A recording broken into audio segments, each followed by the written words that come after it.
Owners Off Script. Real owners, real conversations. Supported by Sales Geek. Welcome to another edition of Owners Off Script with me, Richard. Today, my guest is Anthony Kent, Director of ARC Fire Safety Management. With more than 20 years in the fire safety industry, he's worked with businesses across Cornwall, Devon and the Isles of Scilly, helping them with their fire assessments, compliance and practical safety advice. He has built ARC on a people-first approach, making fire safety clearer, simpler and more manageable for local businesses and organisations. Welcome. Thank you. Thank you for having me. That's all right. So listen, every time I start this, I always say to people, who are you? I'm Anthony Kent. I've been doing this 22 years. I know nothing other than fire and security, but I've taken away from the security element, now focusing on fire compliance, fire risk assessments. For me, I'm just a general normal bloke, 5 kids, wife, nice house, just trying to survive like we all Small are. TV, need a bigger TV. Yeah. Just trying to survive, trying to build something for us as a family for our future. And just be the best that we can be as a family. So that's the corporate stuff done. Let's get away from that now. Who are you really? Peel back those layers. Who are you really? Sports fanatic, a beer drinker? So not really a drinker. I enjoy a cider every now and again. I love my motorsport. I'm a big car fanatic with British touring car racing, Formula One, things like that. Don't get much time to watch it nowadays, but yeah, when I do, that's my zen. Sit there in the evenings watching clips, highlights and things like that of racing and stuff. Is that your go-to safe zone? Yes, it is. Yeah. I think the wife does say my safe zone is my phone, which is probably, that's the time that I'm not having to think about anything else, and I just sit and just be me, view videos of car racing and I think it's important though, isn't it, as a business owner, that you've got to be able to find that place to switch off. I often get home and I stick on the PS5. You know what? I will play the same Formula One track time and time again, just because I don't have to think about something else. I did exactly that last night. I was favourite track. So I've got Brands Hatch. Brands Hatch is my favourite track. That's my go-to. Get my eye in. I do a few races on that, and then just follow on for that. How serious a racer are you? Have you got the seat, the pedals? I've got the steering wheel, the pedal systems. I didn't get the seat. I used my office chair over. So yeah, it's one of them that I love to develop it. Look, what I love about us is that the fact that you're coming up for 40, I'm over the other side of it, but we're still gaming like we were 12 years old. Yes. And it's just something about going back to that place. It is. So talk to me a little bit then what it's like setting up a business then, because let's go back to when I first encountered you, actually. You were working in another organisation. Yeah. Tell us a little bit about the past of what you've been up to. For me, I started as an apprentice in the fire industry, took my way through engineering, installation, maintenance side of it, and then developed into management roles. Managed a couple of local businesses, so on. Gone into project management, design, sales element of it all. But the whole time, it's always been people. So I want to give the best service, the product is the product. That's nothing to do with me. So for me, it's giving that service, letting someone know that I'm there at the end of the phone or an email, if they've got questions, anything like that. And it's always been the same throughout my career. What made you want to set your own business up? I've worked for people for many years and I've always done well. I've always progressed to where I can't progress anymore. And it's always been a drive of mine. It has. I needed to be my own boss. I needed to have that stress factor. I work well under stress. To have that stress factor on me to prove that I can do it. Because it's always nice having the safety of it's not my money, it's not my company. If it doesn't work, it doesn't affect me personally. But now it's that added. Do you think that's true though? Because even when you're playing with somebody else's money. No, because you take it personally. Yeah. As I say, there's never a time where I think in my career I've gone, that's all right, it's someone else's money, because ultimately it becomes your wages. Yeah. And if you get it wrong. But it's that element of the stress. It's the element of the pressure mainly of, if I fail now, it's only affecting me personally, my family. rather than before, if I failed, I had a team around me that could pick up pieces, that could assist, that could develop ideas that I couldn't take any further and things like that. How do you cope well with stress? I work well under stress. That is my thing. I'm an east of the country person, so originally from Essex. So Could never tell.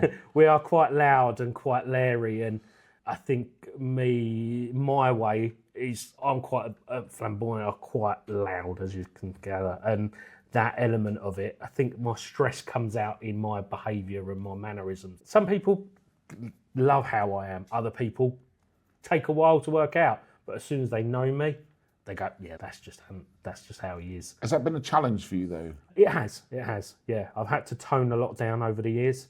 Worked with some really good colleagues that have helped, but it's more, for me, it's more about, I'm just passionate. There's nothing, people see it sometimes as argumentative, and it's not. I'm just passionate about what I do.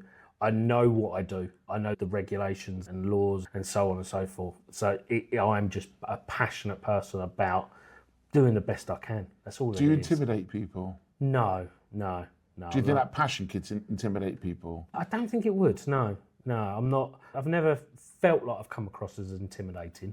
I wouldn't. That would be against what I am in a person. So I think it's just, yeah, I don't know. How would people describe you? Passionate, loud. I don't know, actually. That's quite a good one. To be honest, a lot of people that I've spoken to over the years have gone, oh, I perceived you as this, and then actually you're not that person. You're this. And do you put a front on then?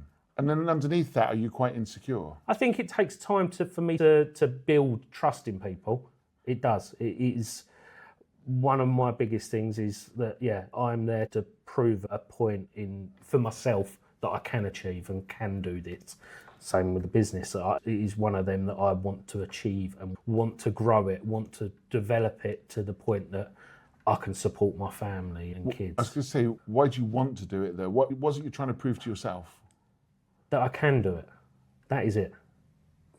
It's that there's nothing holding me back, nothing that I can't achieve if I put my mind and put my knowledge and my past and everything into it. It's that I can go home every night and go, yeah, look what we're doing.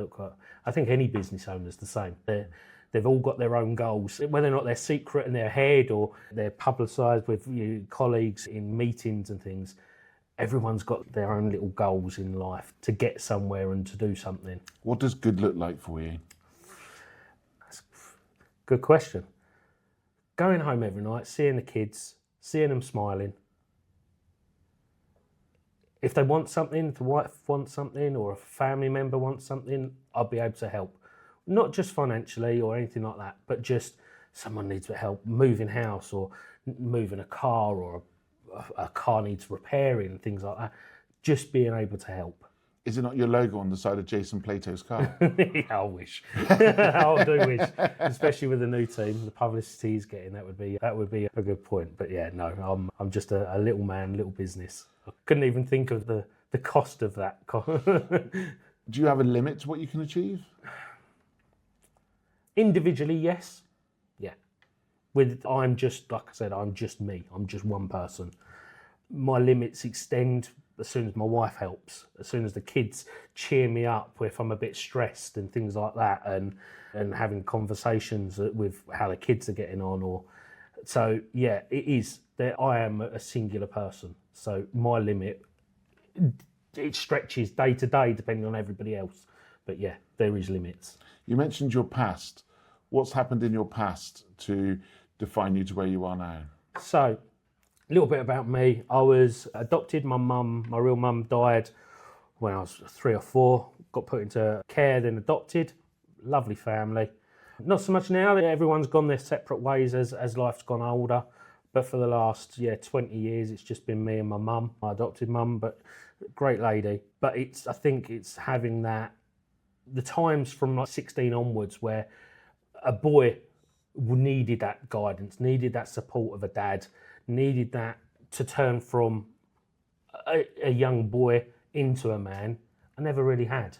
So for me, it's now I want to achieve that. I know that I can achieve it. I know what I can do. And I didn't need that. But it's something that I've never had. So it's almost like if you've not had it, you've never lost it. No. But you look back and think, what if I did have it? Yeah. How do you think that would have changed you? I don't know. I've never actually thought if it would have changed me. My adopted dad was a very good businessman. I think that growing up, I took a lot of that in to be where I am now. So I think he did develop me in a certain way. But I think if I had that support, it would have only been easier. I probably wouldn't be doing this when I'm turning 40 this year. Probably would have been doing this when I was turning 30 type of thing. But I would have had that additional support, that additional push, whether or not it was a friendly or a business partner that could invest and things like that. It's that element of it. Do you think that with your adopted dad, do you think watching him in business kind of inspired you to want to do your own thing? Yeah. What did he do? He did plumbing, air conditioning systems, architectural, water hygiene, stuff like that. So he had numerous different businesses for that side of it. But he was a very hard man. So I had a job when I was 12 washing cars because I had to pay him for. I didn't get pocket money as such, so I had to. If I wanted something, I worked for it. Worked with him all the time as well. So I think seeing him as a businessman and the people that he associated with that I was around, there is an element of that. But when it actually really mattered, that later bit in life when it was, I think that's the drive that I've now got, has gone, no, I can do it without you. I think that's probably what it is. So when you were 3 or 4 years old, that trauma of losing mum and then having to settle into a new family and almost create a new relationship, how do you think that's affected you building relationships later on, say with your own children and people around you? So I was quite young. It was 3 or 4. So my sister was a lot older. She would have found it a lot harder because she's got that connection with my mum. For me, I think I was at that right age where I hadn't had that connection. So there wasn't anything. Yes, now I look back and go, wow, I do have memories. But it's that element later on that you think, other people older than me had a lot more. For me, it was quite an easy transition. I wouldn't have known any real difference. No. But now, I don't like seeing my kids struggle. I find myself, I'm hard but fair. So I will push them to do better for themselves. I want nothing but good for them. And so it's that element of it. My daughter's at uni. My son's doing an electrical apprenticeship and things like that. And the others are all at school because they're a bit younger. But they are all achieving really well for themselves to have me in the background pushing them to be better for themselves. It's not for anybody else, it's for them. And because if they can do it on their own with a little bit of support and a little bit of pushing and you can do it, they don't need anybody in the future. They've got people, but they don't need anybody. And I think that's the element that I'm a little bit hard, but I'm loving it. I'm Do you proud spoil of them? I try to. Yeah, I do. Spoil can be in many different ways. You've got materialistic spoils, but you've also got the love of a parent. Yeah. I'm a parent. I could always do better.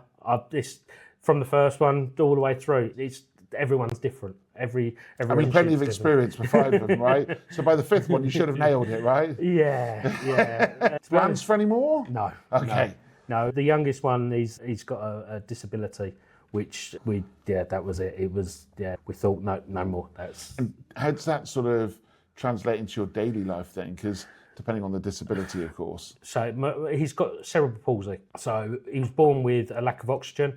We got rushed up to Bristol and after about a week, he had heart failure, which then gave him brain damage and so on and so forth. So cerebral palsy, which really is another one of my drives. My wife couldn't work all throughout this because of the hospital appointment, the consultants and the care. Yeah. And the love. And the love. That's it. So that is where she's doing all my admin now. And she's starting to flourish from that because he's coming up to 5 in August. And since he's been at school, she's had a bit more free time and things like that. And But yeah, she's now really flourishing from that element of it, doing all my proofreading and accounts and things like that, and seeing her have a bit. She's still in the house. We're still working from home and things like that. But it's seeing that is when she's done something, the pride in her, you can see her glow from it. It's brilliant. Do you think your people first approach comes from your family first? Do you think that's a driving factor? It is, and family does always come first. I've always been told ever since I was Can young. that really happen though when you run a business? You've got an appointment, you've got to be out there, you've got to be earning the money, you're the main breadwinner. You're a juggler. You're a juggler. That's it. Yeah. You are juggling every little box, every little emotion, every little conversation, whether it's a client or your family or a supplier or someone trying to sell you something. You are just juggling everything just to have that nice plateau. And yeah, it gets busy, but I get the feeling you might be the graceful swan. Just go across the water, gliding with your feet frantically going mad underneath. That's it. Isn't that all business owners? It is all business owners. And I think it is. Business doesn't stop at 9 till 5. The other morning, what was it, Saturday night, I was still working at 1 o'clock on Sunday morning, writing up reports just to get them done. Moving house this week, so I needed to, Wow. Yeah, I needed to allow myself to be ahead so we didn't get behind. So things like that, business doesn't stop. So we normally I do a day's work, go out, do an assessment or a couple or whatever, go home, see the kids, put them to bed, and then we're on the computer until midnight, something like that. So when do you get time for the touring cars?